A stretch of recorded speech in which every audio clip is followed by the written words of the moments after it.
মঙ্গলবার রাতেই আর্থিক প্রতারণা সহ একাধিক প্রতারণার অভিযোগে গ্রেপ্তার হয়েছিল দুর্গাপুরে 32 নম্বর ওয়ার্ডের প্রাক্তন পুরপিতা তথা নেতা মানস রায়।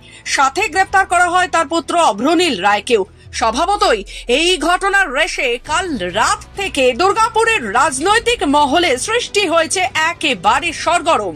একাধারে নেমে পড়ল বিজেপিও। দুর্গাপুর সিটি সেন্টারে মহকুমা আদালত চত্বরের সামনে বিক্ষোভ দেখালো বিজেপি কর্মী সমর্থকেরা। ধৃত মানস রায় এবং তার ছেলেকে আদালতে পেশ করতে নিয়ে যাওয়ার সময় বাদ যায়নি জুতো দেখিয়ে চোর চোর স্লোগান। এই ঘটনাকে ঘিরে রীতিমতো উত্তেজনা ছড়ায় এলাকা জুড়ে।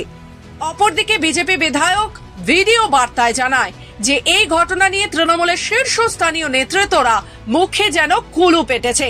তিনি দুর্গাপুর নগর নিগম প্রশাসক মন্ডলী চেয়ারপারসন থেকে শুরু করে বিধায়ক, জেলা সভাপতি নরেন্দ্রনাথ চক্রবর্তীকেও আক্রমণ শানান। লজ্জা হয়, যে কথা বারবার আমরা বলেছি, তৃণমূল কংগ্রেসের যারা পুলিশ পরিচালিত পুলিশ তৃণমূলের ক্যাডারে কাজ করছেন।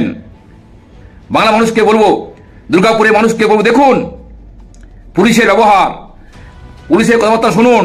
তৃণমূল কংগ্রেসকে আড়াল করার চেষ্টা করছেন। তার কারণ পুলিশের দ্বারা যেভাবে কাটমানি তোলা হয়, যেভাবে তৃণমূলকে সহযোগিতা করা হয়, যেভাবে কয়লা বালির টাকা তোলা হয়, তৃণমূল বাঁচাবে এটাই স্বাভাবিক।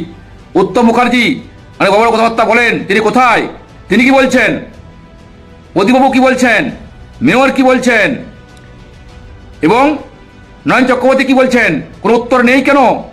অবশ্য ধৃত মানস রায় প্রসঙ্গে তৃণমূলের পশ্চিম বর্ধমান জেলা সভাপতি নরেন্দ্রনাথ চক্রবর্তী জানান, মানুষটা বরাবরই বদ, অন্যায় কাজকর্ম করে বেড়াচ্ছিল, প্রশাসন ব্যবস্থা নিয়েছে।